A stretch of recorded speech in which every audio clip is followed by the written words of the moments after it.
Everyone. Today we are excited to share some of the key insights we are sharing, and we are able to identify some of the growth opportunities of Airbnb. And as we know that we dominate, like Airbnb dominates the short term and the long term rental business, and we are able to find and highlight what is working and what needs improvement and what are the next big up like the challenges or the opportunities which has in Airbnb. And here with our team members are Naushin, Sanober, and me. So why did we choose Airbnb? It's like Airbnb is all, as you all know, it's like worldwide, and the hosts which are having the homes which are renting, they are earning like billions of dollars from Airbnb, and it is available like almost like to 220 plus countries in the world. And it's perfect, like it aligns perfectly with our goals, like to finding the key business and the operational challenges. And personally I feel like why not we invest in Airbnb to find a to find a house and rent it for Airbnb in a good rental, like in the good places where we find through this analysis. So that's why we choose Airbnb, like uh, to find some opportunities where we can improve. And it also says us like how the guest performances are and the seasonal trends and the host performances. Then we will see the data set overview. Like here we found the data from Kaggle, and it has the data from 2010 to 2023. And as it like one data file, but it has like variety of informations like listing details and the who hosts that particular listing, and the geographical details like where it is located.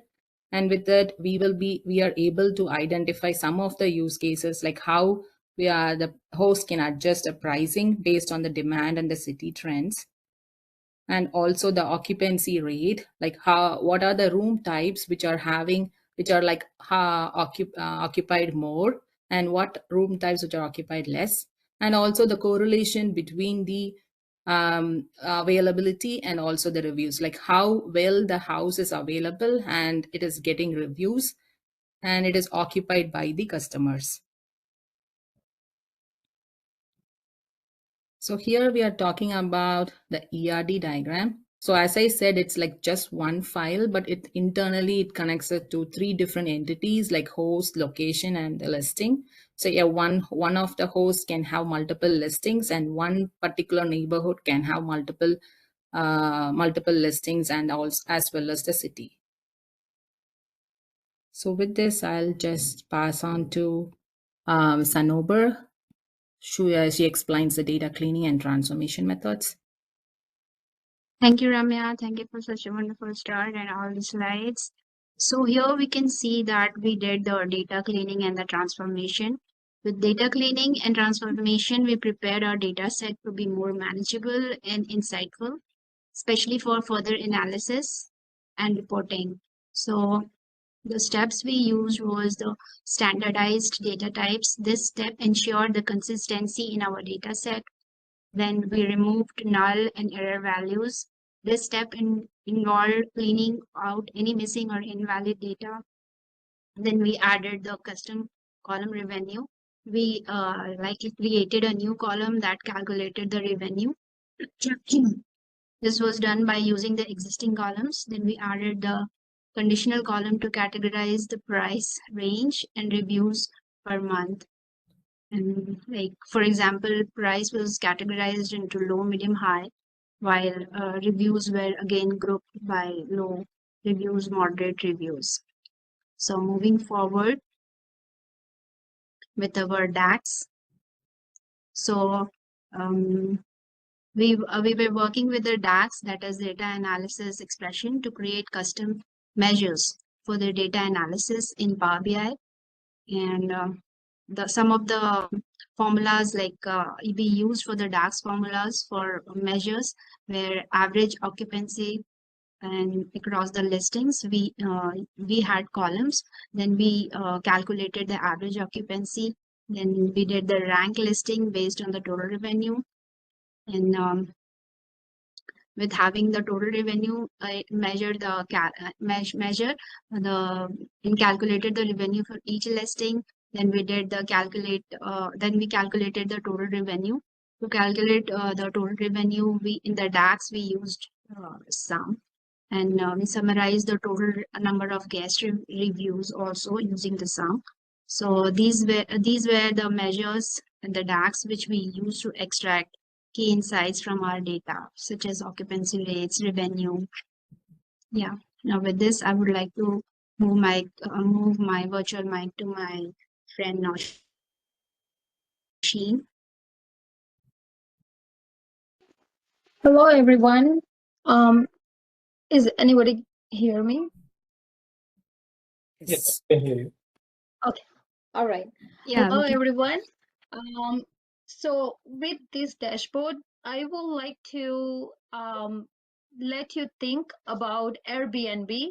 And also, if you're sitting in your property, I would like to think you think about like where should you invest your property, and I guess Airbnb is one of the best option to invest, like to be a host or to be an investor, for even if a part of your property, like your house or your entire house or the shared room or the private room.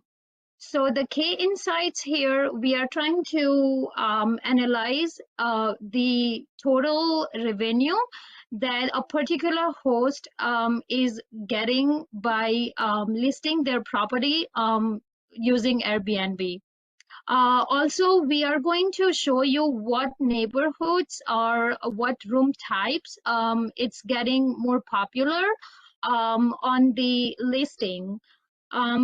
Other than that, I'm going to show you which host and from where, like they are ranked from 1 to 10. You will be surprised by looking at the revenue they are getting, and they are getting from this source. Now I'm going to walk through and share the dashboard. Okay, so here, so if you can see the total number of cities that this data set has, like 27 cities. And then if you see the total number of listing, it has like over 182,000 listings from 2010 to 2024. Generating a total revenue of like 8 billion, and the average price of the per night for the room is like $225 per night. Other than that, we found out the average percentage of occupancy rate, it's like 51.61%. And the reviews that we are getting from the customers, it's like 9 million since 2010. So I was talking about the revenue. If you could see the revenue, if you can see the entire home or apartment, it has the highest number of revenue, whereas the average price by each room is like 310 for the entire house, and the average price for the private room, it's like 174. If you can check the revenue and the listing, there is the listing is varies by the cities, where we can see the New York has the highest amount of listing, whereas the LA or San Francisco has the highest amount. So it depends on it's like varies on the cities, like where it's located and how the host is doing their best to give the best experience to the customers. So, and then the seasonal peaks that we're going to see here, it's we are analyzing the seasonal peaks based on the reviews that we are getting per month. If we drill out, we can see where we are getting the most reviews and how it's like more popular. The Airbnb is more popular per month. So if I tell you from March, from like January, February, March has the highest number of reviews. However, it tells that this is the peak time, like where the Airbnb is getting more engaged, like in during this season. Looking at the reviews, we can, like, with the reviews being high in March, hosts can introduce discounts. Like they can introduce the discounts to, depends on the neighborhoods, depends on the city, weather. And while we see the reviews during other months, it's like it's not like they're high, where the host can also focus on camping during the off season, maintain, which can be maintain their steady occupancy. Looking at the reviews versus revenue, if you see, the highest revenue is getting the highest reviews is getting the highest revenue too. So that means if the host is getting the highest revenue here, they should focus on the best, giving the best customer experience. And then this with if you see the neighborhood, the Hollywood, and let me go through the city. If I do Chicago, let's do Chicago.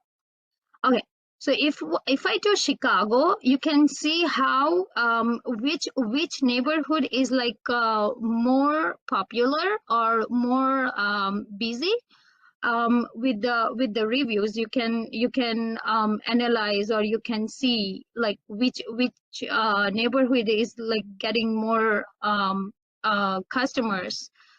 And then here the entire house is like more busier than the hotel rooms or private. If we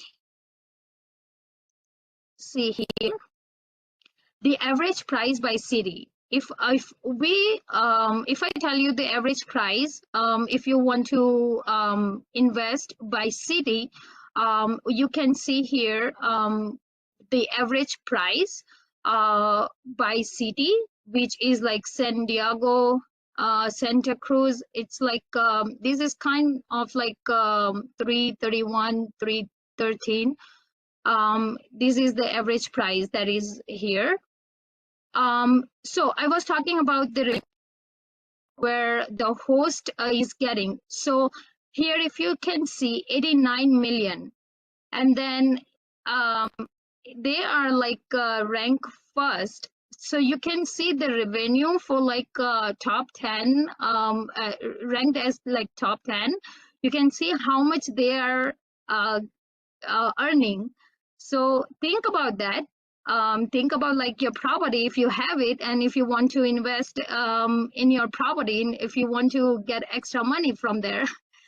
Also, if I want to walk through the average price by room type, as I show you earlier, here the hotel room, that is so the hotel room has the highest price. They're charging the highest price, whereas the entire house, it's charging like 257. So think as a traveler, where you want to spend more money, like in the hotel room or in the entire house. So now, average occupancy rate by room types. Here we can see the private room is more occupied than the hotel room.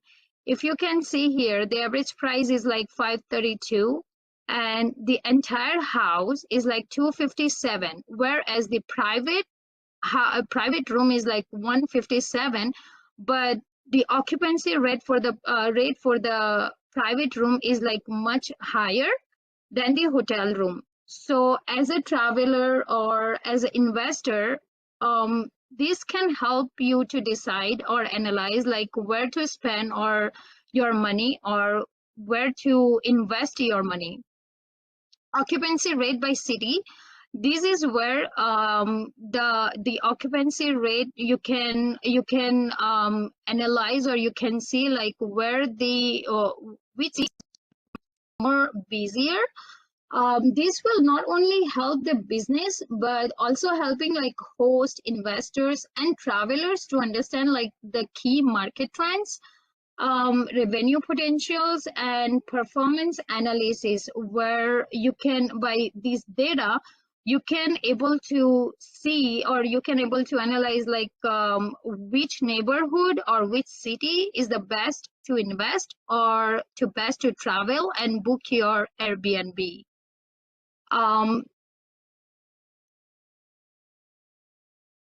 Okay. All right, so here I will wrap up by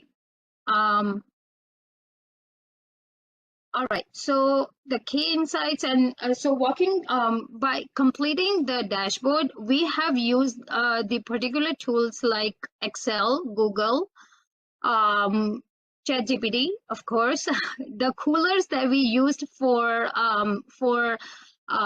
picking up our color palette that should enhance our dashboard. The YouTube videos that we see to what trends are going on with the Airbnb, and the key challenges that we faced. It's like team interactions. As you can see, we are the team of like 3 members.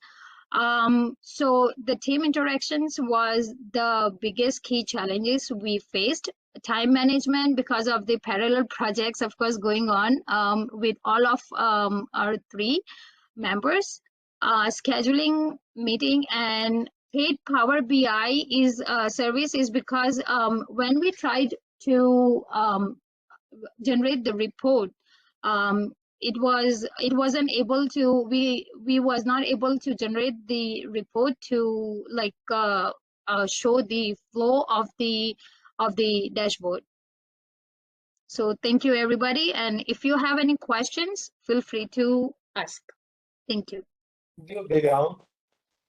So Nosheen, first question, are you working with Airbnb? No, I'm not. The way you are selling, so first of all, very nice. Okay, good job. It looks like you are working. So keep the slide. That slide is very important. Keep the slide. Okay. Oh, is it? Oh, okay. Yeah, Sorry. keep the slide. It will be very helpful. Like otherwise, you will not know who is answering what question. So first of all, you're a small group, but overall excellent work. Couple of questions. Why Airbnb? What motivates you to select this data set?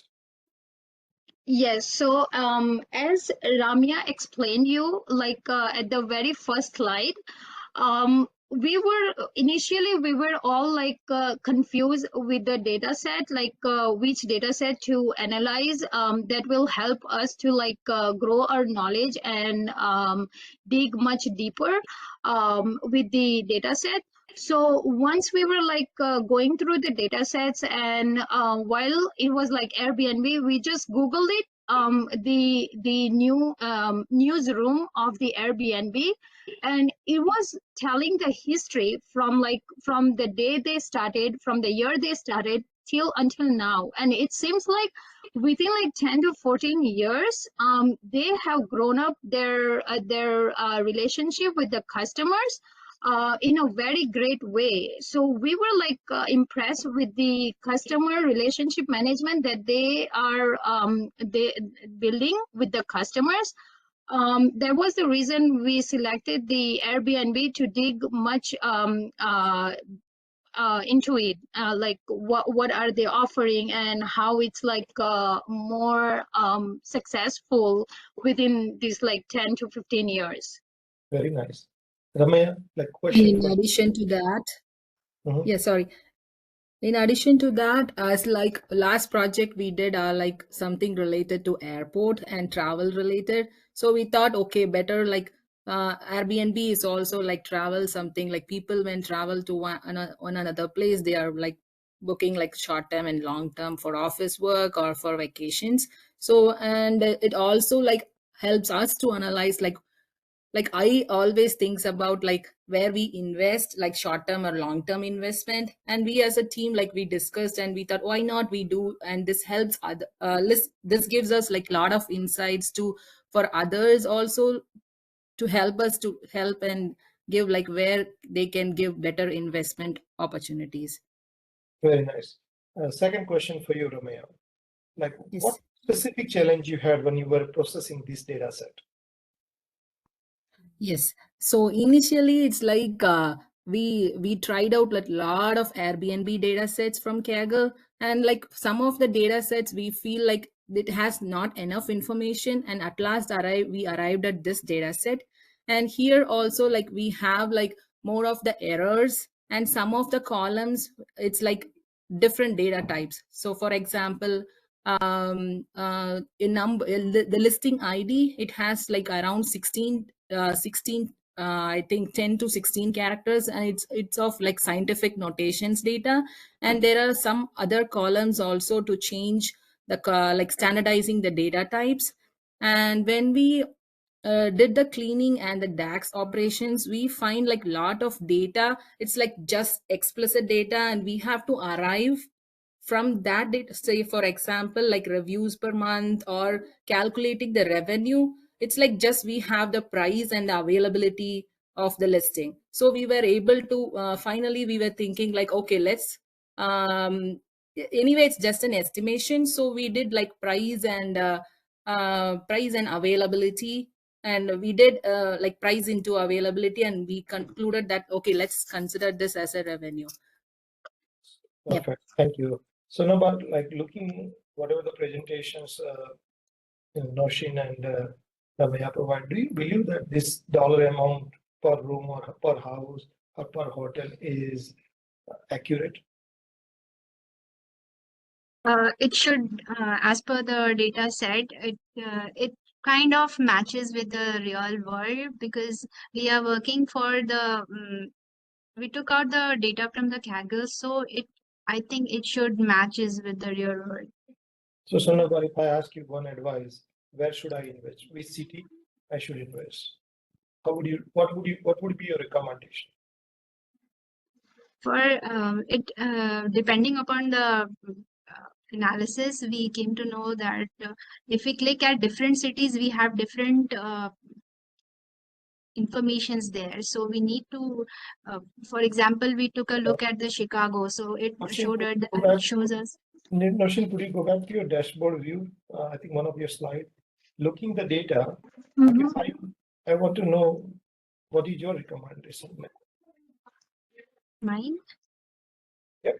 Because you are advising us, right? You have gone through all the data, you did all the analysis. Now you are asking, hey, why don't you invest here? Yeah, because here we can, as per the dashboard, we see the reviews, depending on the reviews and the revenue by the neighborhood, we see that the maximum we are getting is 442K. Which so, okay. City. Yeah, city. So what I would, okay, maybe after Sanobar finishes, I will. Okay, so what I will do is, so I will just see like where the better revenue is and also the occupancy rate. So where the I will just combine the place which has more revenue and also the better occupancy rate. I thought that would be the better option. No, but what are the cities? I need a like cream, the last final decision. Where should I invest? So I will invest my property in the New York City, as we can see here. The listing by the city is also showing higher. Where if we here go to the occupancy, let's see.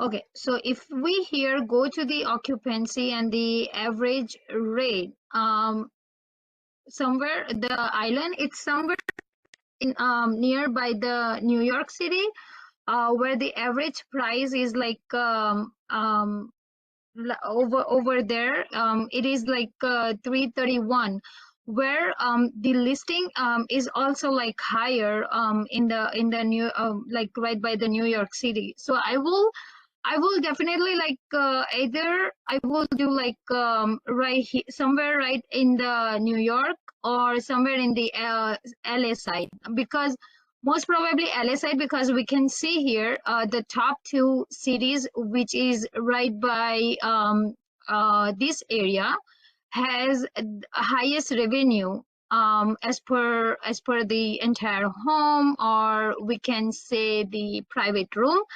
So maybe somewhere over here. Okay, we can see your slide.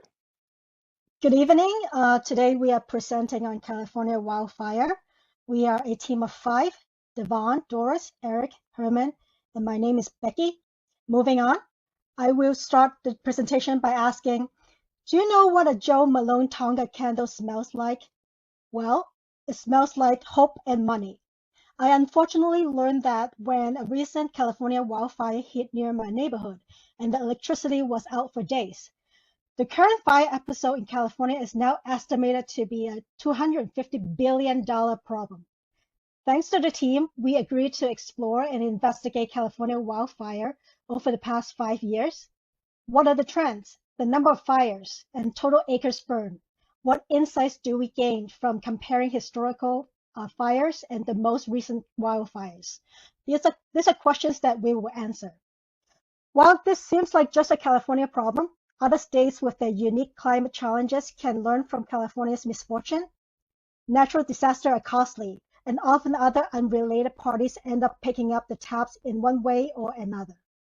We hope our presentation can motivate sound and realistic changes, be it public policies or state standard operating procedures and mandates. Moving on, now a little about the data set we use and reasons of choice. Number 1, reliable source. The data set is from CAL FIRE, which is the authoritative body in California responsible for fire protection in 31 million acres of state forest land. That's equivalent to the size of Italy. One of the systems that handles the CAL FIRE's IT communications is by Northrop Grumman, one of the world's largest weapon manufacturers and military tech providers. Its equipment and technology capabilities ensure the data domains of accuracy, coverage, completeness, integrity, consistency, timeliness, and accessibility. These are the characteristics of our dataset, and we have highlighted the ones of particular importance in red oval. Second reason, the dataset allows us to investigate wildfire trends over time, such as incident numbers, total acres of land burned, average duration of fire, and forecasting. Robust PowerBI visuals. The dataset also gives us opportunities to acquire insights through drawing of relationships, comparing aggregate measures and categories, and performing DEX calculations.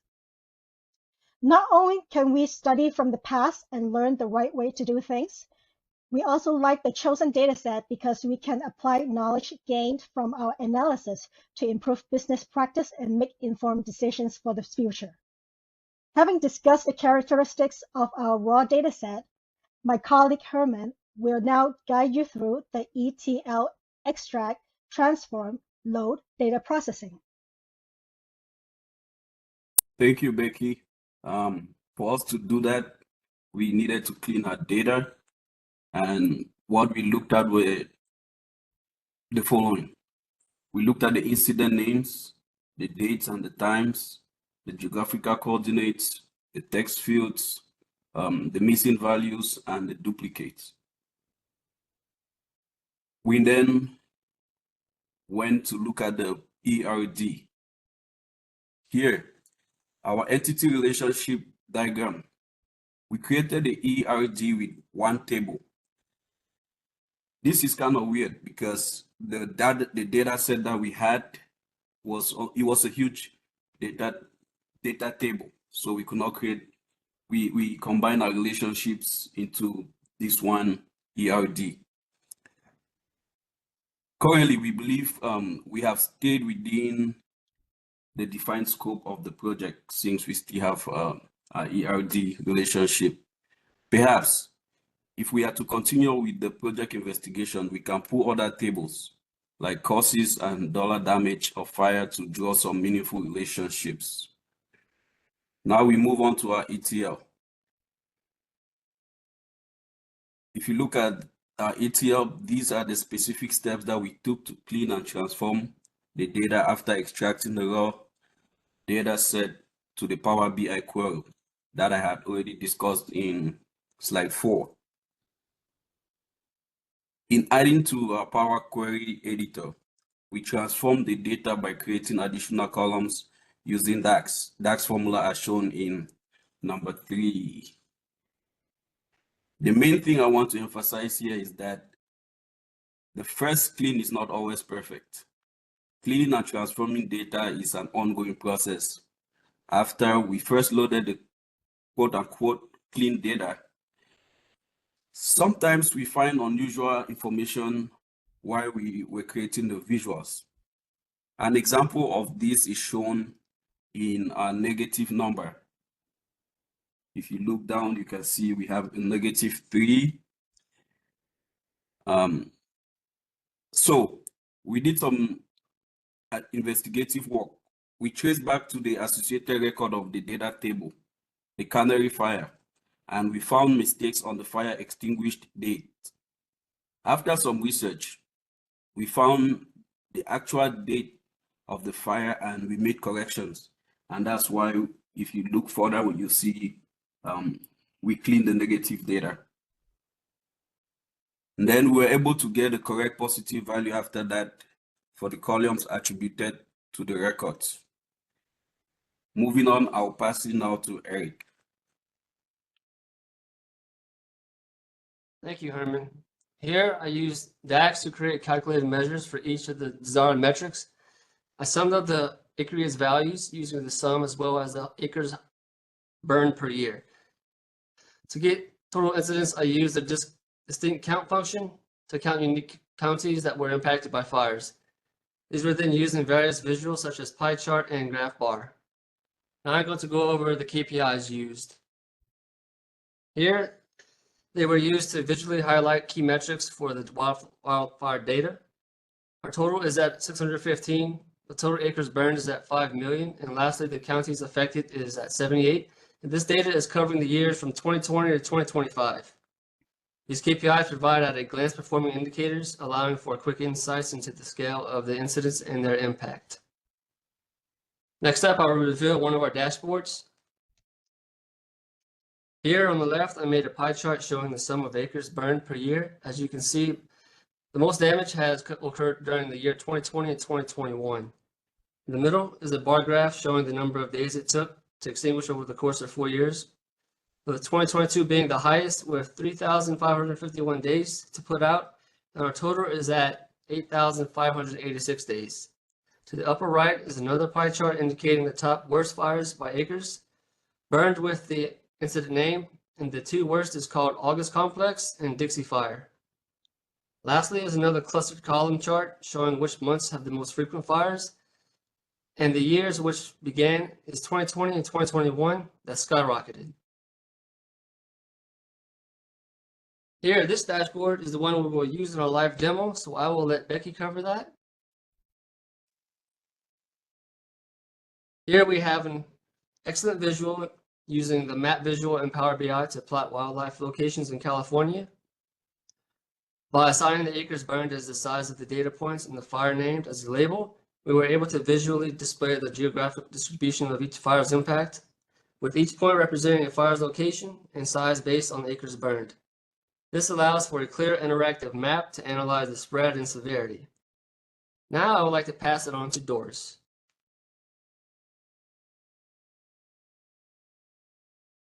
All right, thank you, Eric.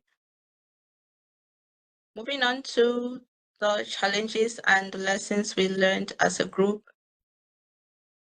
Looking at the challenges we faced, what's up? The first one, getting the best feed data that allowed us to manipulate, learn, and create compelling, insightful visuals. Navigating different time zones to schedule group meetings, and dealing with the withdrawal of a team member due to personal reasons, which led to overcommitment of other team members to their tasks. For our lessons learned, which is the most exciting part of our project, what was the lessons we learned? Firstly, I would say we leveraged research work through document analysis and teamwork to get the best feed data that matched project objectives. Secondly, there was effective communication and collaboration to perform tasks effectively. Lastly, we adopted the Agile mindset by responding to team changes rapidly and redistributing tasks to meet our project goal. Moving on, Becky will walk us through the demo on Power BI. Thank you.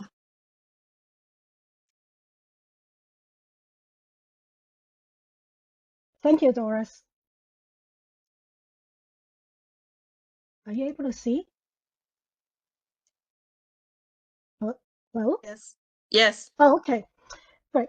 So here's our first dashboard revealing the top 10 California wildfires since year 2020. There are global positioning system coordinates in our data set. So we use that information to build our map. The size of the bubble is reflexive of the size of the fire. If you take a close look, the largest fire all took place during summer. The top 10 fires all took place during summertime. The largest fire is the August complex fire with 1.03 million acres burnt. When we hover over to the bubble, it will show us more information about each fire. The next dashboard is statistics from year 2020 to present. The longest fire episode is 98 days, about 3 months. Fire activities correlate with season. Fire activities during summer months are the most robust. Activities are low during winter and spring. Number of fire incidents.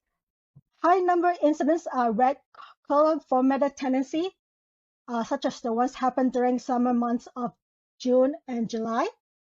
Low number incidents has green color tendency, like the ones that happen in winter and spring, November, December, and January. Here's a line chart of incidents by month since 2020. The current episodes of fire in Los Angeles that happened in January of this year was very unexpected. That partly explains why people were not prepared. We compare the months of January in the past years. The current month already has 12 incidents. In the past years, January is not known to be heavy in fire activities. So there are 4 incidents in 2023 around January, 1 incident in 2022, 6 incidents in 2021. Okay. With that, our demo has come to a conclusion. So is our presentation. We are opening up the floor for questions and comments. Give a big round to this, don't? We have worked on analyzing Chicago historical weather. Our team is consisted of Vijay Pandit, Maliki, Justin, Tilak Kusma, and myself, Kate Krishna. So before I dive into data analysis, talk about things in detail, I have a question for all of you. Can you please give a thumbs up if you have heard the word climate change or climate change? Love to see some thumbs up. Okay, great. Thank you. So, what problem are we trying to solve? Recent winters have experienced less snowfall due to climate change, and more precipitation is falling as rain instead of snow. So the goal of our project was to analyze the Chicago weather condition, pattern, trends, and insight, and how it is impacting the climate change. Through this project, we were looking to find the contributing factors for the climate change and the impact that it can have on regular life.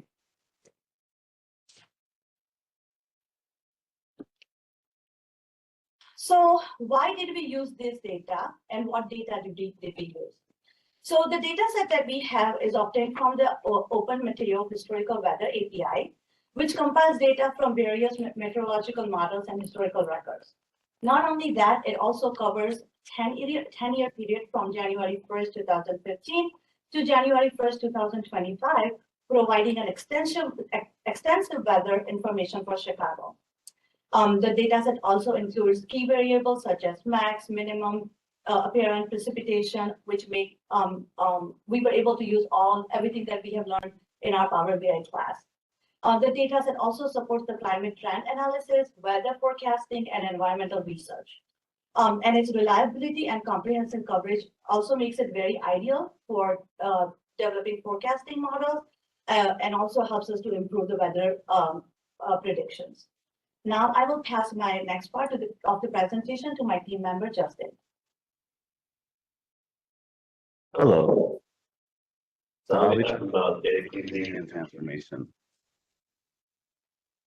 Columns, date, temperature, maximum, and plenty of more columns to discuss, but you have that in the middle to see for yourself. Also, after making such changes, there's also some examples such as using headers at first row, split column, a summarized date, time, and etc.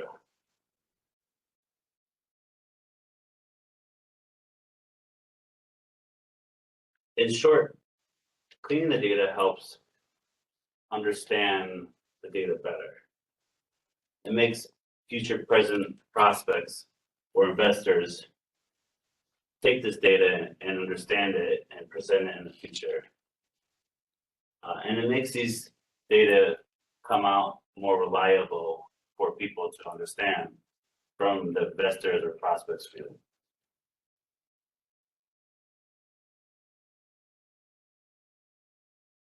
Now on this slide is the image of the ERD diagram.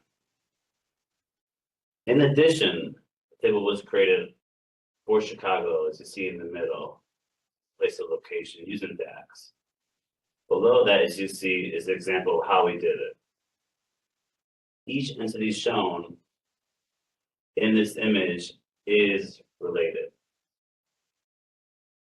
As well, when I mentioned about Chicago, we use latitude and longitude. And I will pass on to Malika. Thank you, Justin. These are dash formula and parameters that we use to find out maximum temperature, maximum snowfall, and maximum wind speed in Chicago in 2024. Malika, are you online? Hello? Can you hear me? Hello? Yes, we can hear you. Oh, okay. Thank you. And we actually applied this formula, that formula, using a Power BI dashboard. For ERD entity relationship diagram, we created another table using existing table, and then the column we used it for another table creation was latitude and longitude. About the snowfall and rainfall trending, and then we will talk about how the temperature affect all this changing. So let's start with our first last year 2024 overview. So here you can see last year our maximum temperature was 97 degrees Fahrenheit, and the total we had a 19.54 inch snowfall, and the rain was 31.18 inches, and the it's a Chicago, so it's a windy city, so always the wind impacts a lot here for the temperature. So our wind speed was 28 miles per hour. And here, if you look at the graph on the line chart, we have two temperature here. It's some maximum temperature and then it's a feels like. So our maximum temperature, it's in the month of July, that was the hottest. can say it's like a summer. So the feels like temperature and the maximum temperature, there is a little gap in between, but as you can see, the rest of the thing, the gap is not that much, because there is a actual temperature and feels like temperature is a lot gap. Then we feel a more hot summer. And here in the next one, the paragraph, we can see the total snowfall in the month of the January month. We had the maximum snowfall, and then we can see the February we had the less, and then again March has the more snow. So in that thing we can see like the snow, the pattern of the snowfall is kind of fluctuating. And the bottom two, the pie chart and the donut chart, it shows us the total precipitation and the total rainfall we had last year. So total precipitation was in the highest in the month of July, and was 6.75. And as well, the rain was the same as the 6.75 in the month of July. So as we know, the precipitation and the rain, the both are connected to each other. So we got the same number. Now we will dive into our, using the historical data, we will show how the snowfall pattern in the last decade. So as we all know, the maximum snowfall, we had a 7.77 inch in a day over the time. And here we have the data for 2015 to 2024. And as we all know, in the winter, the January and February has the maximum snow we had. And if we look at the month wise, we can yearly wise, so we can show some fluctuation here. The year 2017 has the lowest snow, we had 7 inches, and 2021 has the highest snow, it's like a 32. And then in 22-23 we had El Nino, so because of that impact on our weather a lot, and then because of that thing we had less snow in like last 2-3 years. On the right hand side bar graph, we have a two chart. One is total precipitation versus total snow. So as you see here, the precipitation is going up and the snow is going down. So it's like when precipitation is high, the temperature will get warmer, and because of that thing, we get less snow instead of rain.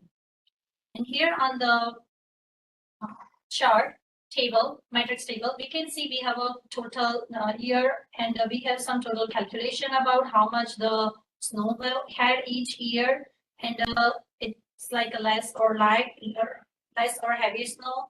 And because of the precipitation is the same thing with the less and high, and they both are interconnected to each other.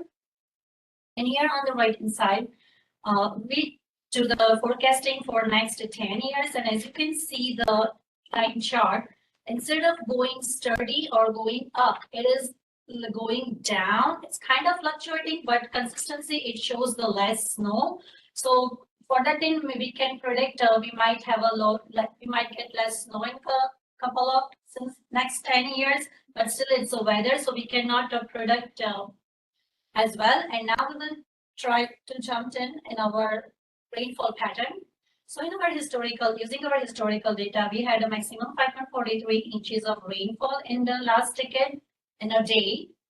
And now, if in the bottom of the bar graph, if you can look at the weather pattern, the temperature, total average temperature is not that much difference. It's like a very little less fluctuation in the rain graph. But when you look at the precipitation versus rain per year, then you can notice as the precipitation is going up, the rain graph is going up, and there is not too much distance between two graphs. So as we know, the precipitation is higher, though we will get a warmer weather and we will get a more rain. So there is not a much difference in this pattern. But when you look at the matrix table, so here in the matrix table, we have a total rain. It's like if it's a less or rain every year, it's like up and down. You can see the pattern here. And the same thing with the precipitation, but you can look at the precipitation, it's mostly going up. But in the 3 years, 2020, 21, and 22, we got a less rain. That's all because of we can assume the El Nino, it's like a weather pattern. And because of that thing, we get less rain. And if we can predict the weather forecasting for the couple of next years, so you can look at the graph. It's like a consistency up and down. I can say it's like kind of fluctuating. So for the rain, we cannot exactly say we'll get more rain or less rain. It's kind of consistency, but definitely it's still the weather we cannot predict exactly because it's all depend on the how much humidity we have, what's the precipitation, how's the winds, and all impact on the weather. And now we all know it's like global warming. So because of the temperature, we have rising temperature every day by day, every year. So here we have some record for last 10 years. And here you can see highest temperature recorded was 95 degree and the lowest were negative 26 in couple of years. And here when you look at the chart, my first chart is the lowest temperature versus lowest feels like. So you can notice how much the feels like and actual temperature, there is a difference between it. And the lowest was in 2019, we have the lowest chart. And if we go to the highest temperature versus highest feels like, so there is, you can see there is a lot difference between actual and the feels like. So if the actual temperature is not too high, but my feels like is like 101, then we feel a lot of, normal people feel a lot of heat. So the heat index, it shows us in the my matrix chart. It's comparison of maximum temperature versus maximum feels like, minimum temperature and minimum feels like. So if you see in the bar graph, the temperature through the year, it's increasing every year, and the feels like it's also increasing, but sometimes it impact because of the how much wind we have and how the humidity we have. And the same thing with the minimum temperature. So in the nighttime, we can say that during the summertime, even in the nighttime, we feel sometimes a lot of cold, but that's all because of the precipitation and the feels like temperature and humidity. And here, if we forecast for next couple of years, then you can see that my trending line is increasing every year. So I think we can assume every year our temperature might be increased day by day. It's all because of the global warming.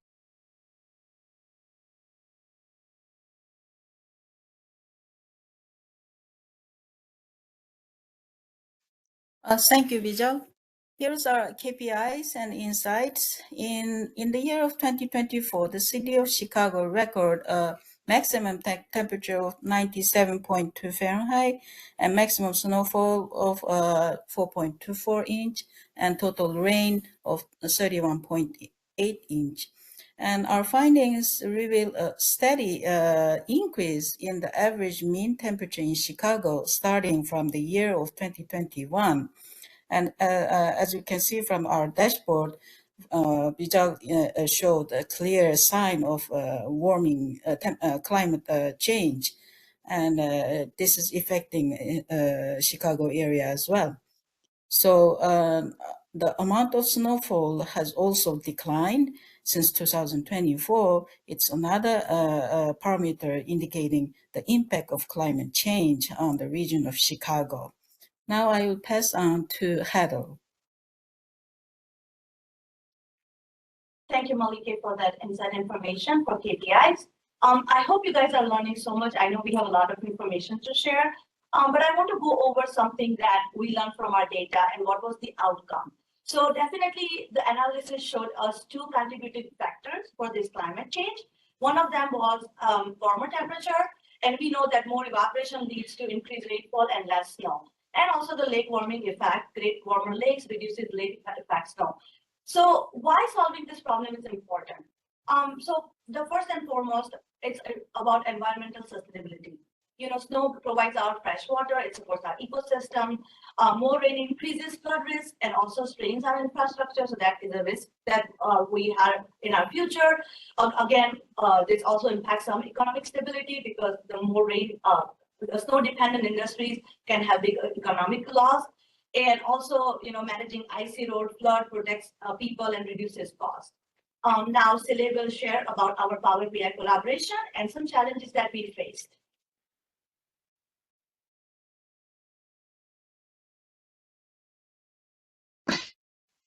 Hello, everyone. So, in the PowerBI collaboration, sorry about my Maybe it's better now. That's it.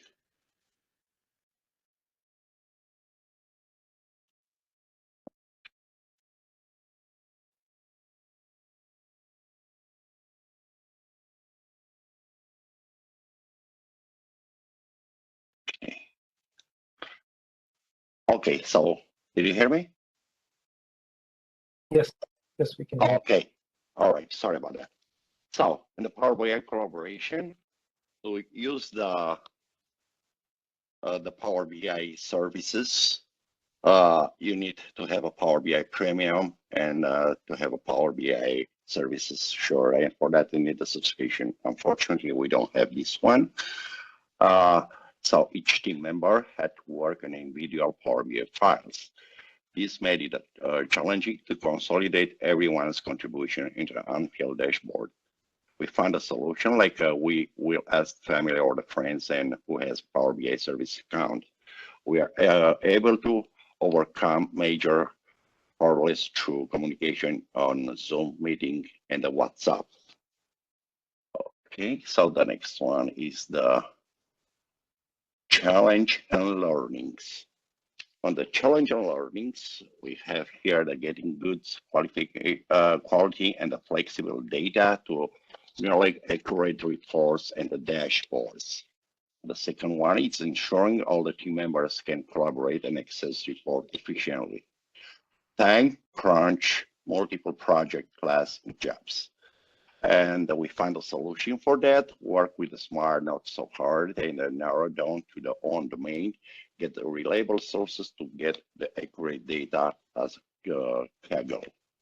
And the second solution we can find, use the Power BI services account to share dashboard and reports that collaborate efficiently. The last one is the acknowledgement of the competing priority, contribute what you can right now and dividing the labor. There's many others to say, but we have to let more time for my co-workers. So a big round for group 2. It's a quite a vertical presentation because you have a lot of content. I can definitely see that you all work very hard. So a couple of questions. We'll start with the first question with Hetal. Thank you so much. Why this data set and what specific interest you kind of got and work on that data? So the biggest reason was, climate change is something that's affecting for all of us for many years. And when we talked about it, we all had some knowledge already about it, but not enough to know the contributor factors and what issues this can cause in future. So we picked this data tool for ourselves. This was such a big learning curve for us to get some information that we did not know. And the source that we use, it provided us a good amount of data that we can play around and also forecast what it might look like in the next 10 years. So that was our biggest reason. Silas, could you bring the last slide? It would be helpful because it will give us perfect. That would be fine. Thank you is also fine. Vijay, like when you were working on this data set, how many tables you had? It was one or multiple tables?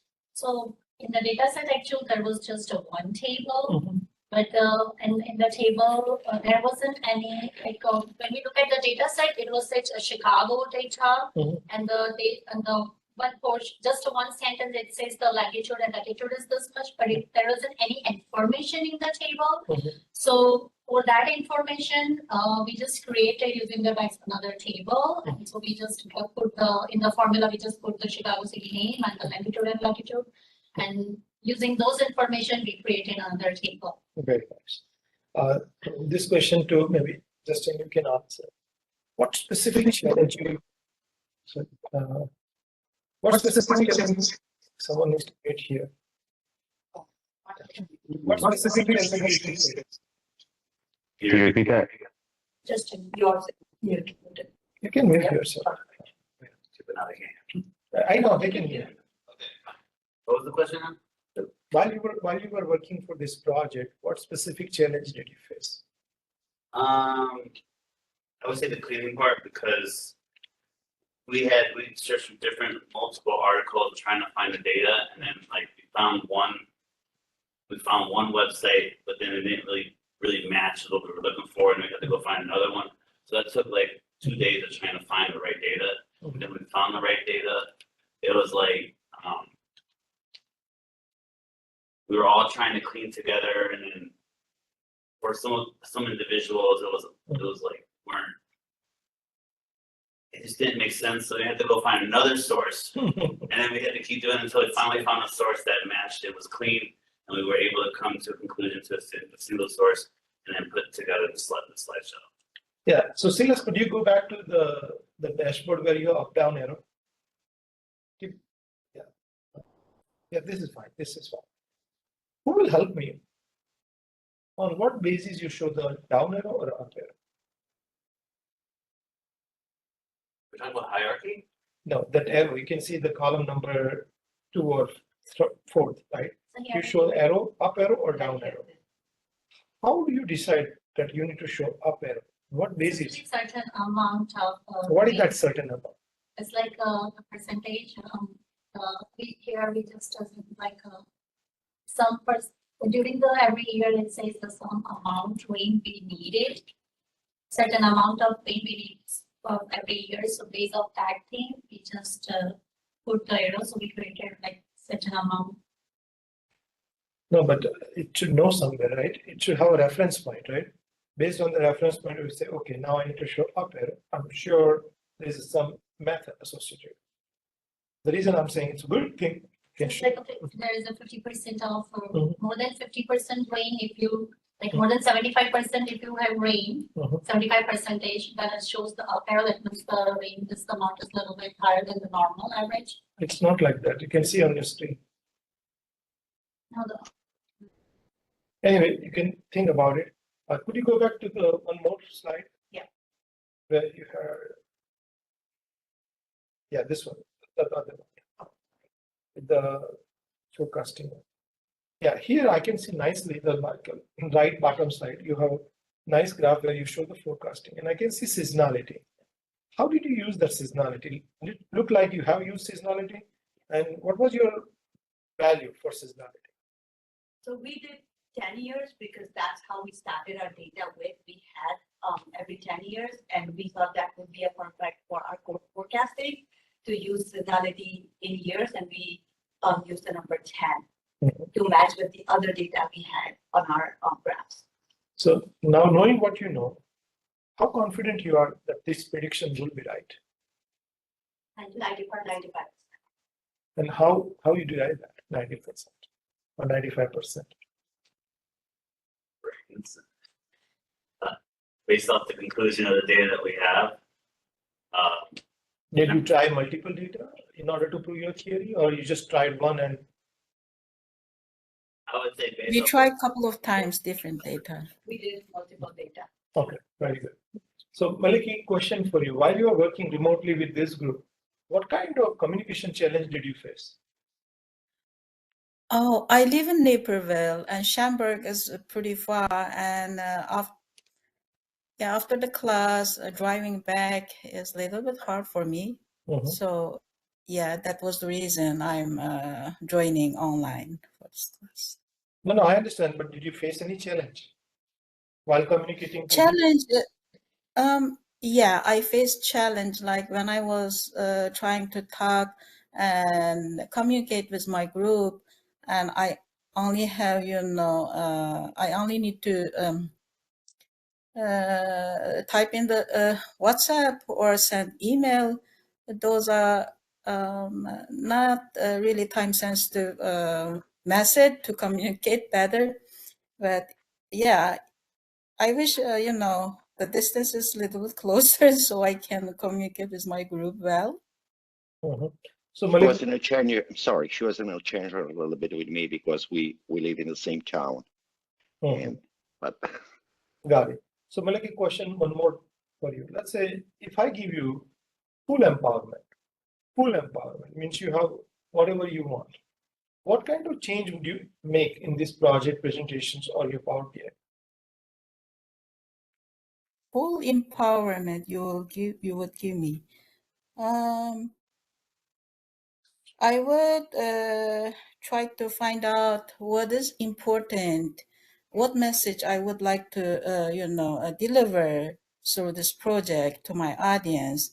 then based on that, I create some key points and then slides to present, and then talk with my group and then ask their opinion.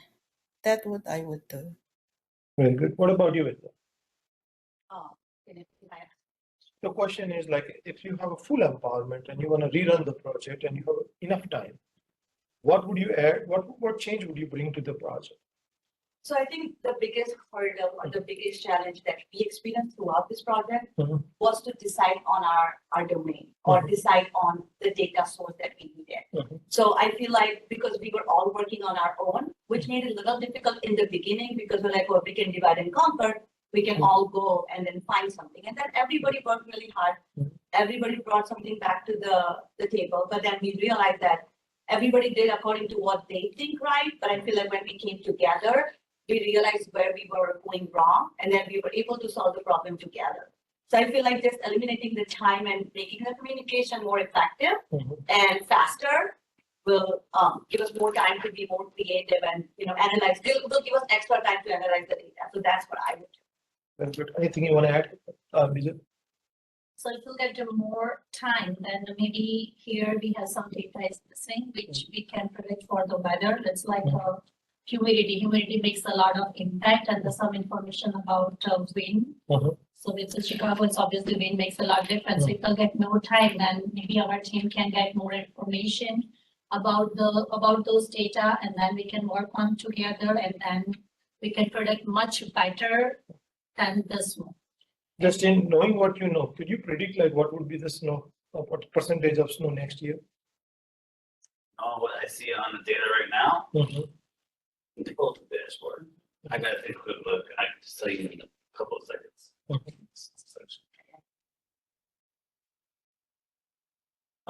So knowing what I see in the snow section, it's in the beginning from 2024. Yeah, so it kind of dips, goes back up, dips a little more, goes back up, but eventually when I see 2022.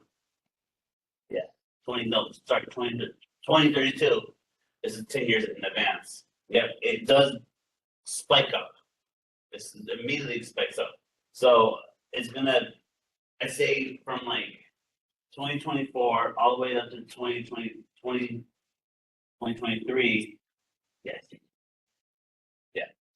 What percent, like example, if I give you three numbers, 12 inches, 16 inches, or 30 inches, which one would be closer? 12. Okay, because your graph, you can see the screen on the screen. Yeah. In the screen, it shows, so you're closer, right? Because it's going down. So you're kind of right. Okay? I just wanted to know like how you realize the pattern. So perfect. I mean, so you don't even, in a sense, you don't even have to see the numbers to know that. Yeah, graph pattern. It's kind of straight, and then it kind of like a stock market, it just goes up after 20. Absolutely. 2032. So you don't even really need to see. If you just look at the pattern itself, you can kind of predict. Good job, guys. Give a big round for this group.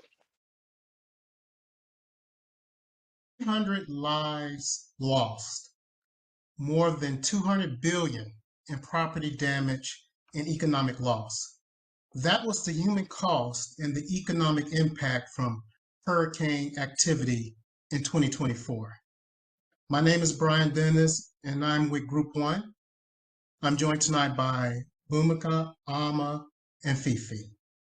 Tonight, we're excited to talk to you about weather anomalies and share the insights we found in the historical data we analyzed.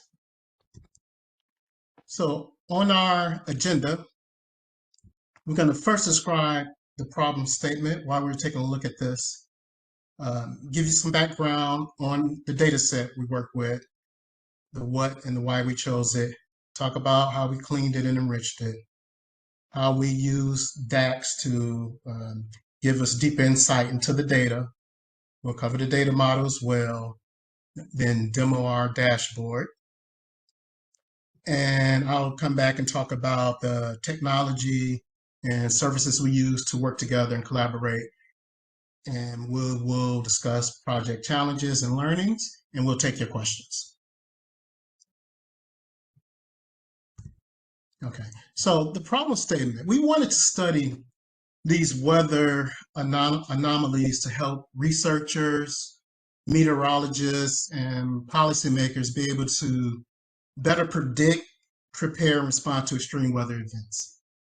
Now, when we talk about predict, prepare, and respond, when it comes to analyzing weather patterns, these three are intertwined, particularly when it comes to life and limb and property. By analyzing historical weather data, we think we can help meteorologists better predict extreme weather events such as hurricanes, droughts, and heat waves. And once you can predict these weather events better, you can then prepare better and notify the population earlier when dangerous weather events are approaching. This understanding will help policymakers make informed decisions to protect lives, homes, and businesses. If patterns can be identified in the data, this will allow the public authorities and first responders to take the necessary precautions and reduce the risk of injury or loss of life. Finally, let's consider the climate-related challenges in general. If we can find clues, patterns, and trends in the data, the hope is scientists can take these actionable insights and better understand how climate is evolving. And this will help researchers make informed decisions regarding the impact on our ecosystems and the impact on biodiversity. This knowledge is essential to protect and preserve the environment. Next, Fifi will provide more background on the data set we chose. Okay, so we decided to choose this specific data set because we thought that it was capturing the daily minimum and maximum temperatures in Fahrenheit in the US states in 2024. It offered the regional variation, weather patterns, as well as the extreme temperature events. By these information, we thought that it will better answer why we decided to choose this specific data set. It allowed us to analyze the regional climate trends over time. It also helped us to identify temperature anomalies, which, as Brian has mentioned, signals extreme weather, as well as assisting the decision makers or policymakers into forecasting and making sure that they take the right decision in responding to extreme weather changes, as well as add and support to climate change studies, where we will be able to show the temperature fluctuation over time. Thank you. You can go to the next slide.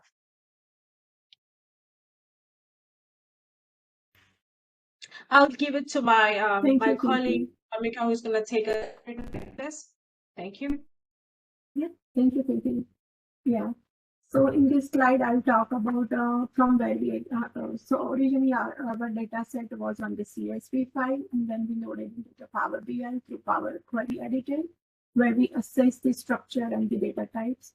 For data cleaning and enrichment of the data, we begin by standardizing the data types, and attributes were split when necessary, and unnecessary columns were removed to reduce the clutter. Columns were renamed for clarity and categories were organized. Finally, we cleaned and transformed the data into imported back into the Power BI. In the next slide,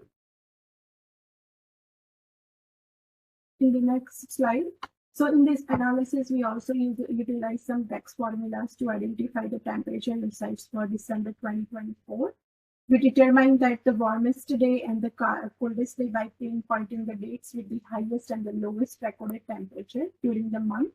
Next, we identified the warmest state and the coldest state by finding which state recorded the highest and the lowest, respectively. Then we calculate the warmest temperature and the coldest temperature to highlight extreme temperature values across all the states. These insights provide us a comprehensive view of temperature variations, helping us to better understand regional weather trends and anomalies. Now I will hand over to Alma for the next part of the presentation. Thank you. Thank you. Okay, so now we'll walk through how we structured our data and modeled it in Power BI. excuse me, to enable insightful analysis of the temperature trends across the US. So at the core of our data model is the state field. What we have here are the states. Once, as Bhumika explained, we unpivoted the data. What we had was for every state, we had a high and low across every date in December of 2024. So state being our key, we wanted a little dimensionality in that. So not just to have 50 disparate data sets, but a way to kind of analyze those. So without any further categorization, we look to find a reputable source for things like region or division. And we look to the US Census Bureau. They have a table of regions and divisions. So we brought that into our data set, and using our state level demographic and geographic information, we used a one-to-many relationship where each state in the census table maps to multiply the daily temperature records in the temperature table. So that ensures that each state in the demographic, so from the census, enriches each row of the weather data rather than duplicating the census data for every temperature entry. So the direction of that join was very critical. So the benefits of doing this is it enables regional analysis. By connecting the census table, we can group temperature trends by divisions and regions such as Midwest, Northeast, South, and it helps us to understand how different geographic areas experience climate variations. With this structure, we can calculate average temperatures, identify outliers, and compare state-wise weather trends with census-based regional breakdowns. For example, we can analyze which regions experience the greatest temperature fluctuations in December. So by designing our data model with a state level key and one-to-many relationships, we ensure that our PowerBI analysis is scalable, interactable, and capable of generating regional insights beyond just raw temperature data. The model allows us to track statewide trends, compare regions, and uncover meaningful patterns across weather and census data. So with that, I'm going to take us into a live demo of our dashboard. Are we able to see our dashboard here? Okay.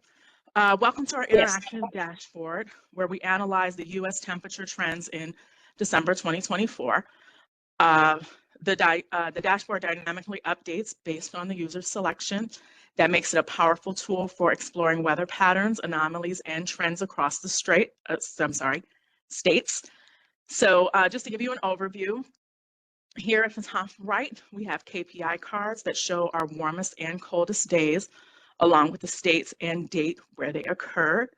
Here in the center, we have a line chart that tracks the daily average maximum and minimum temperatures across all states to highlight trends over time. So this is our high-level overview.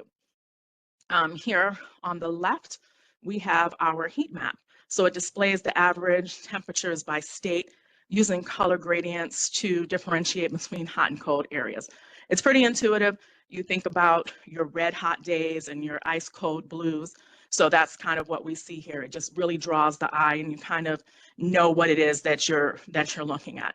We follow that trend over to the tree map, which in addition to those colors, we also have the size of the boxes. So it shows the highest recorded temperatures per state, with the larger and darker boxes representing the hottest temperatures.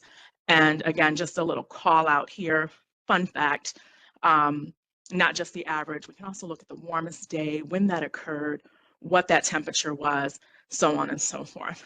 So this again is just a snapshot, and from here, we can do our deep dives, anything that we see of interest. Are we looking at our colder regions? Are we looking at our warmer regions? So we've got a number of ways to, as I mentioned, what makes this dashboard powerful is that all the visuals respond to the same filter selections. So if we wanted to look at, let's say, Alaska, that immediately stands out, not just because of the size, but obviously that's our darkest blue. Everything here will, again, format to Alaska, showing us that their warmest, this is a sad state of affairs, their warmest day was December 4th at heat wave of 22.4 degrees.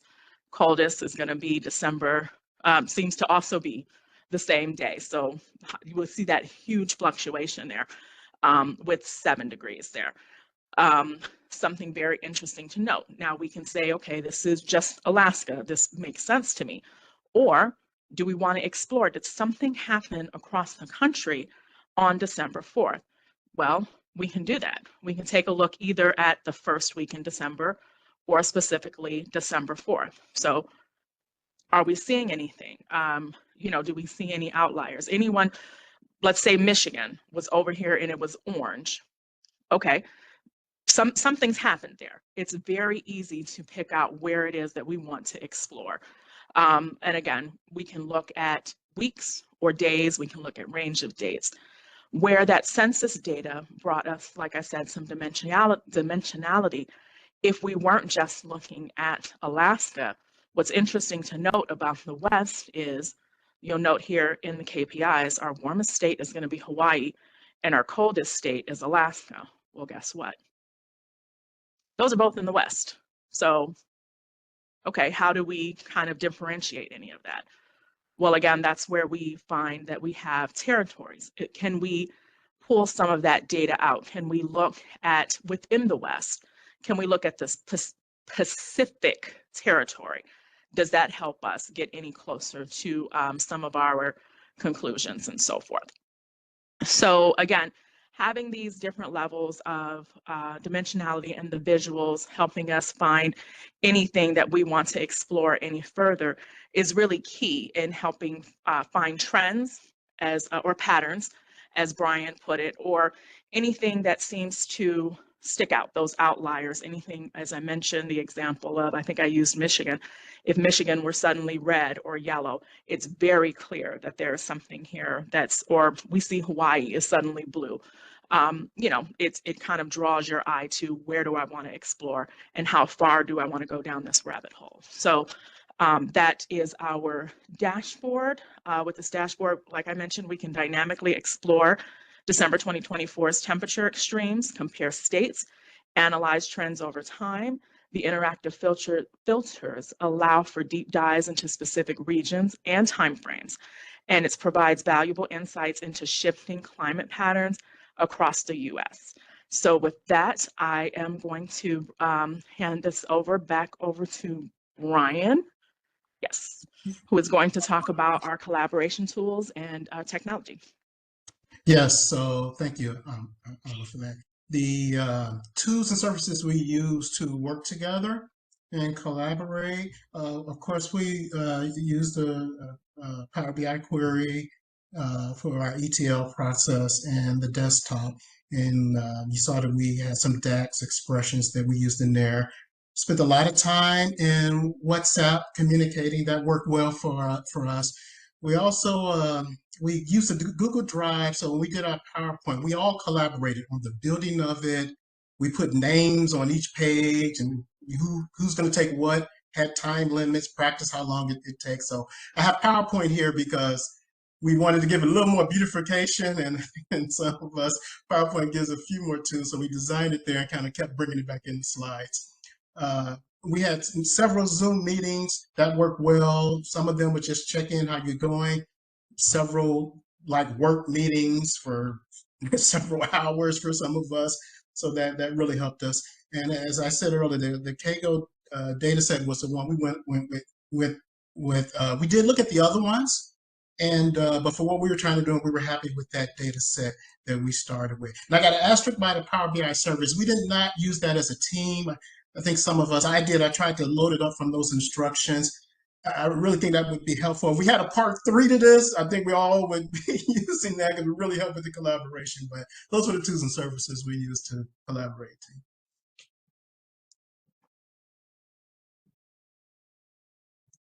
Oh, thank you, Brian. We had a couple of challenges that we encountered as a team.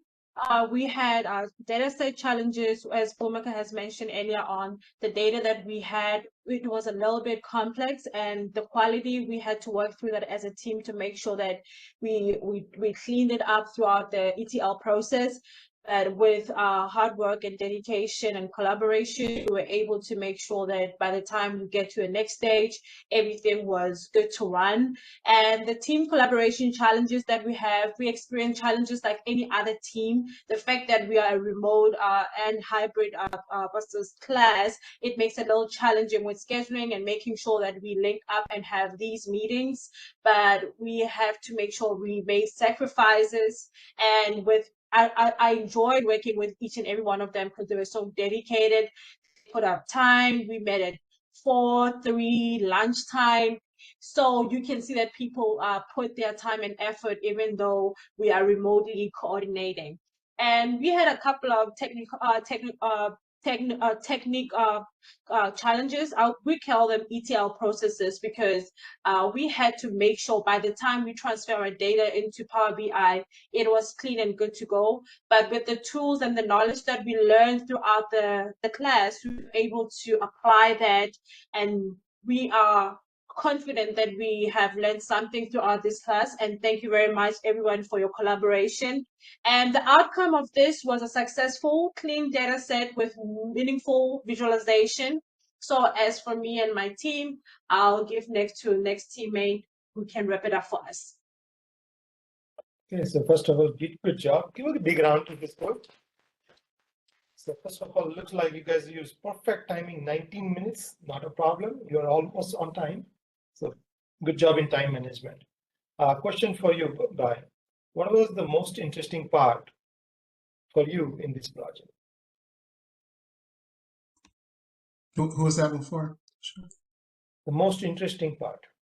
The most interesting part. Well, the most interesting part. We sort of enjoy. We had a good chemistry on putting together the presentation. I feel like that first part, we knew how we wanted to work. We knew how we should deliver it. We helped each other to make sure we are conveying crisply, the message and its focus. So I just felt like our chemistry of working together was pretty good. Very nice. Bhumika, what was the most challenging part in this project? The challenging part was to pick the data, but and I was not there while the team picked the data. But they picked the data and they picked the weather data, and I was like, wow, I didn't work on the weather data during the IT expert projects that I did. So that was exciting and challenging as well, because our data set has a date and column, one column has a date and the maximum, and the other column has a date and the minimum. So it was a very complex data, but I think Alma did a very, Alma took the initiative on it, and she's studying the transferring the data, and that helps us a lot to succeed in the project. Very good. Emma, what was the most challenging for you in this project? What challenging part you face in this project? Honestly, timing. I think I was the one that had the most struggle. I was the outlier in the scheduling, so a lot of the meetings took place without me. But like Brian mentioned, I think we had good chemistry overall, good handoff. So there was enough meeting notes, and this is I could take the ball, run with it. I can leave it, and I know they'd pick it up. And when I came back to get it again, I knew exactly where we were. So documentation, communication, without actually live collaborating.